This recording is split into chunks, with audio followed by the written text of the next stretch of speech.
নবরূপে সম্মুখে তোমার ছাড়ি কোথা খুঁজিছ ঈশ্বর। জীবে প্রেম করে যে জন সেই জন সেবিছে ঈশ্বর। স্বামী বিবেকানন্দের এই যে ছোট্ট দুটো লাইন, এই ছোট্ট দুটো লাইনের মধ্যে দিয়ে তার নব্য বেদান্তে, তার মানবতাবাদে, তার জীব সেবার যে আদর্শ তিনি প্রচার করতে চেয়েছেন, কি অসাধারণভাবে তিনি সেই আদর্শকে সামান্য দুটো লাইনের মধ্যে দিয়ে প্রতিষ্ঠা করেছেন। আমাদের আজকের আলোচনার বিষয় স্বামী বিবেকানন্দ, তার গুরুদেব শ্রী শ্রী রামকৃষ্ণ পরমহংসদেব এবং তাদের প্রচারিত নব্য বেদান্তবাদ। এখন প্রশ্ন আসে, বেদান্ত কি? আমরা জানি যে ভারতবর্ষের সবচেয়ে প্রাচীনতম গ্রন্থ বেদ, এবং এই বেদ তার চারটি ভাগ: ঋক, সাম, যজুর এবং অথর্ব। প্রত্যেকটি বেদের আবার চারটি ভাগ রয়েছে: সংহিতা, ব্রাহ্মণ, আরণ্যক এবং উপনিষদ। বেদের শেষ ভাগ, অন্তিম ভাগ বা অন্ত হচ্ছে উপনিষদ, তাই উপনিষদকে বলা হয় বেদান্ত। বেদান্ত হচ্ছে বেদের দার্শনিক ভাগ, এবং বলা যায় যে বেদের যে বা বৈদিক সমাজে যে যাগ, যজ্ঞ, আচার আচরণ, সর্বস্বতা, সেটাকে বাদ দিয়ে মানবতার যে দর্শন, মানবতাবাদী দর্শন, সেই দর্শন তুলে ধরা হয়েছে বেদান্তের মধ্য দিয়ে।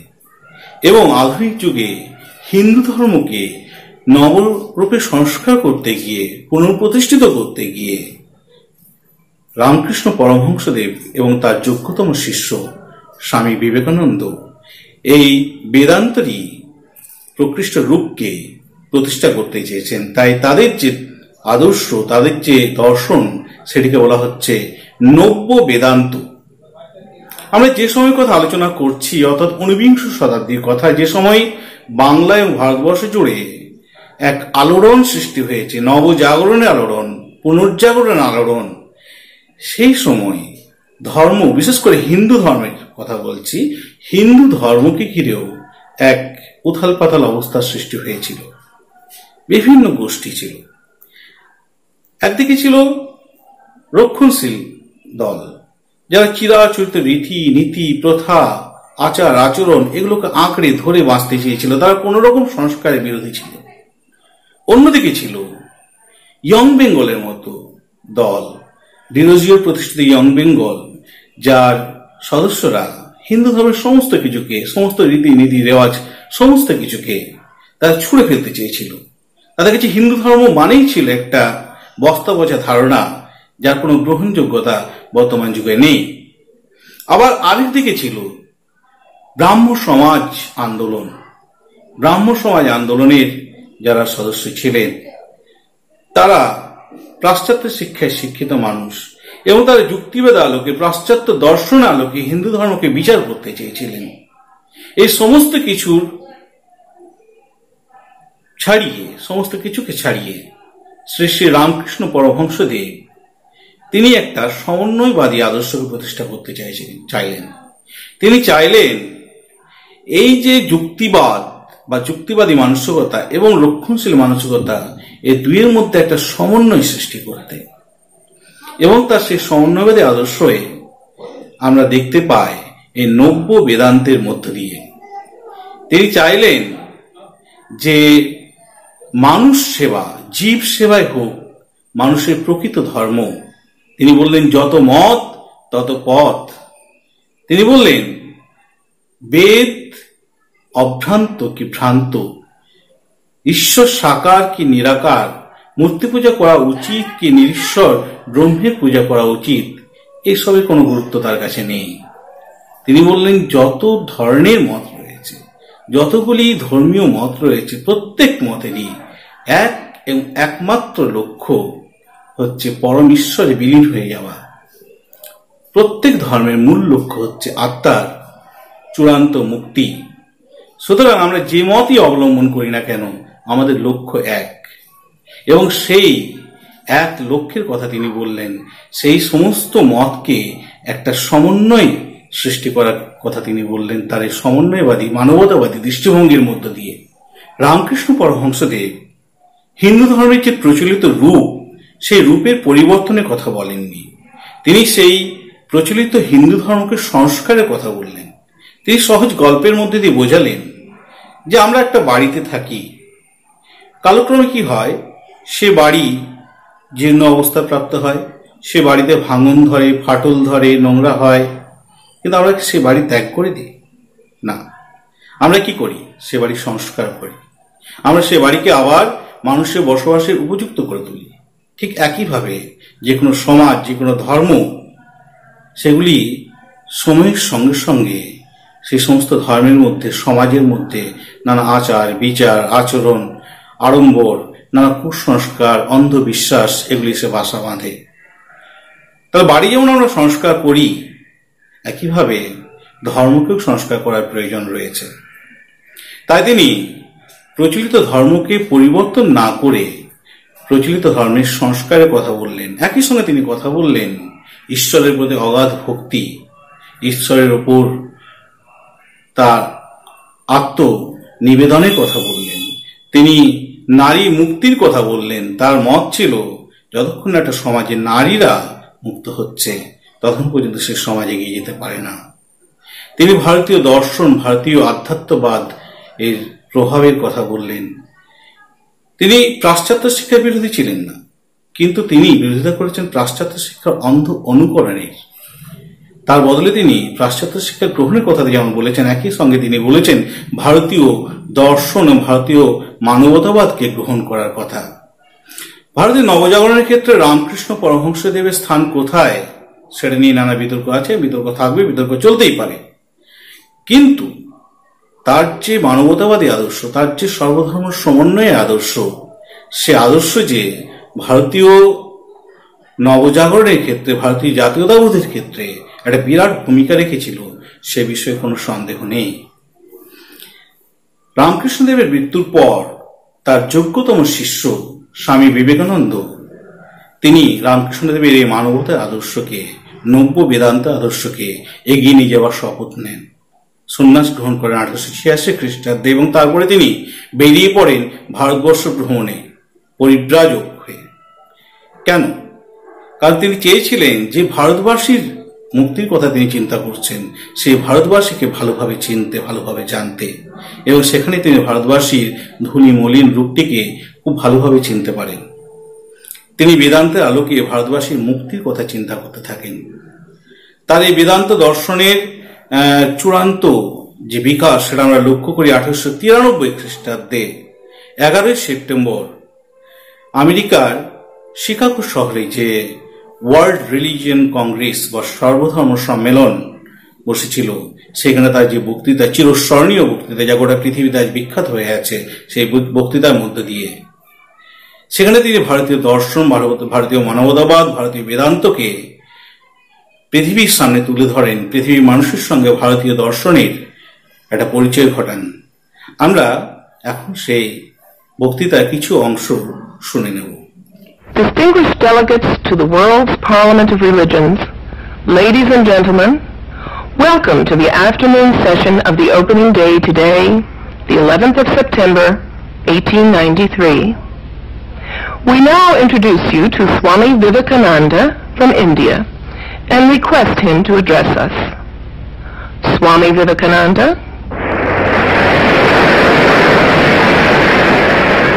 Sisters and brothers of America,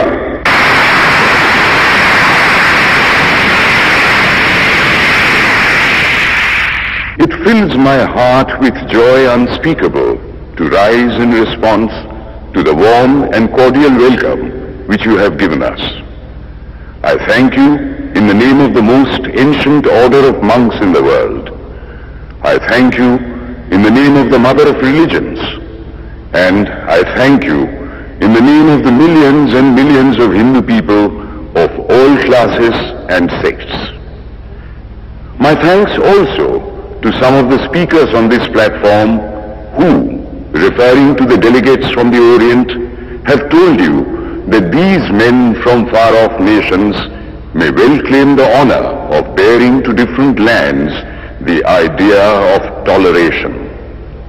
I am proud to belong to a religion which has taught the world both tolerance and universal acceptance. We believe not only in universal toleration, but we accept all religions as true. I am proud to belong to a nation which has sheltered the persecuted and the refugees of all religions and all nations of the earth. I am proud to tell you that we have gathered in our bosom the purest remnant of the Israelites who came to southern India and took refuge with us in the very year in which their holy temple was shattered to pieces by Roman tyranny. I am proud to belong to the religion which has sheltered and is still fostering the remnant of the grand Zoroastrian nation. I will quote to you, brethren, a few lines from a hymn which I remember to have repeated from my earliest boyhood, which is every day repeated by millions of human beings. As the different streams, having their sources in different places, all mingle their water in the sea, so, O Lord, the different paths which men take through different tendencies, various though they appear, crooked or straight, all lead to Thee. The present convention, which is one of the most august assemblies ever held, is in itself a vindication, a declaration to the world of the wonderful doctrine preached in the Gita. Whosoever comes to me, through whatsoever form, I reach him.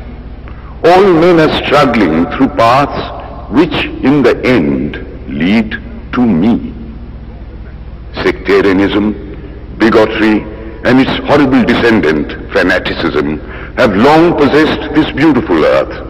They have filled the earth with violence, drenched it often and often with human blood, destroyed civilization, and sent whole nations to despair. Had it not been for these horrible demons, human society would be far more advanced than it is now. But their time is come, and I fervently hope that the bell that tolled this morning in honor of this convention may be the death knell of all fanaticism, of all persecutions with the sword or with the pen, and of all uncharitable feelings between persons wending their way to the same goal. Swamiji America থেকে ফিরে এসে ভারতবাসীকে বেদান্তের আলোকে আলোকিত করেন। তিনি উপলব্ধি করেন ভারতবাসীর অধঃপতনের মূল কারণ হচ্ছে অস্পৃশ্যতাবাদ। ভারতবাসী যে অধঃপতিত হয়েছে তার কারণ হচ্ছে জাতিভেদ এবং অস্পৃশ্যতা। তিনি ভারতীয় যুবশক্তিকে জ্ঞানযোগের সঙ্গে কর্মযোগের সমন্বয় সাধনের কথা বলেন। তিনি খাদ্যতেজের সঙ্গে ব্রহ্মতেজের মিলনের কথা বলেন। তিনি যুবশক্তিকে ডাক দেন ভারতবর্ষের যে দারিদ্র, সে দারিদ্র থেকে মুক্তির জন্য। স্বামীজি সংসার ধর্ম এবং পারম্পরিক যে ধর্ম, সেই ধর্মের সমন্বয়ের কথা বলেন। তিনি বেদান্তের যে পুঁথিগত জ্ঞান, সেই পুঁথিগত জ্ঞানকে ত্যাগ করে দেশ, জাতি এবং সমাজের উন্নতির জন্য তাকে প্রয়োগের কথা বলেন। তিনি বলেন যে বিজ্ঞান এবং প্রযুক্তির সঙ্গে ধর্মের কোনো বিরোধ নেই। বিজ্ঞান ও প্রযুক্তি এবং ধর্ম পরস্পরের মধ্যে সমন্বয় সাধন করে মানব জাতির উন্নতি ঘটাতে পারে, মানব জাতির উন্নতি সাধন করতে পারে। তিনি কুসংস্কার ত্যাগের কথা বলেন। ধর্মের নামে যে কুসংস্কার যা মানুষের অগ্রগতিকে রোধ করে, সেই কুসংস্কারকে ত্যাগ করার কথা বলেন স্বামীজি। স্বামীজি রামকৃষ্ণদেবের যে মানব সেবা বা জীব সেবার যে আদর্শ, সে আদর্শকে তুলে ধরার কথা বলেন। তিনি বলেন, যত জীব তত শিব, যত মত তত পথ, এই বাণী সত্য। এই আদর্শ থেকে 1 মে 1897 খ্রিস্টাব্দে তিনি প্রতিষ্ঠা করেন রামকৃষ্ণ মিশন। স্বামীজি আজ ইহলোকে নেই, কিন্তু তার যে আদর্শ, তার যে মানব সেবার আদর্শ, জীব সেবার আদর্শ, সেই আদর্শ আজও রামকৃষ্ণ মিশন পালন করে চলেছে। আমরা এখন স্বামীজির যে শিকাগো ধর্ম মহাসম্মেলন, সেখানে তার যে বিরাট ভাষণ, সে ভাষণের সামান্য কিছু অংশ শুনে নেব, যেখান থেকে তার মানব ধর্ম, তার নব্য বেদান্তের যে আদর্শ, সে আদর্শের মূল রূপটা আমরা বুঝে নিতে চেষ্টা করব। স্বামীজি বলেছেন, প্রকৃত ধর্ম হবে সেই ধর্ম শুধুমাত্র ব্রাহ্মণ্য ধর্ম, বৌদ্ধ ধর্ম বা খ্রিস্টানের ধর্ম বা মুসলমানের ধর্ম হবে না, তা হবে সকলেরই সমষ্টি স্বরূপ, অথচ তাতে ভবিষ্যৎ বিকাশের অনন্ত পথ খোলা থাকবে। সেই ধর্ম এতদূর ব্যাপক হবে, অসংখ্য হাত বাড়িয়ে জগতের সমস্ত নরনারীকে সাদর আলিঙ্গন করবে, যাদের বুদ্ধি পশুর মতো বললেও অন্যায় বলা হয় না। এরকম মানুষ থেকে যারা নিজেদের হৃদয় ও মস্তিষ্কের মহান শক্তিতে পৃথিবীর মানব গোষ্ঠীর পূজার আসন পেয়েছেন, সমাজ যাদের ভিড়ের মানুষ বলে গণ্য না করে দেবতার মতো সম্মান করে, সেই পুরুষ সিংহদের পর্যন্ত সকলকে নিজের বুকে আশ্রয় দেবে। সে ধর্ম এমন হবে যে তাতে কারোর ওপর বিদ্বেষ বা পীড়নের সুযোগ থাকবে না। তা প্রত্যেক নরনারীর হৃদয়ে যে দেবতা রয়েছেন তাকে স্বীকার করবে, আর মানুষ যাতে সেই সেবাভাব উপলব্ধি করতে পারে তার জন্য তার সমস্ত শক্তি নিয়োগ করবে। এইখানে আমরা স্বামীজির যে নব্য বেদান্তের আদর্শ, সর্বধর্ম সমন্বয়ের আদর্শ, মানব সেবার আদর্শ, শিব জ্ঞানে জীব সেবা আদর্শ, সে আদর্শকে নতুন করে দেখতে পাই। আজকে আমরা এখানে নব্য বেদান্ত, শ্রী শ্রী রামকৃষ্ণ পরমহংসদেব এবং স্বামী বিবেকানন্দ সম্পর্কে যে সংক্ষিপ্ত আলোচনা, সেটা শেষ করছি। ধন্যবাদ।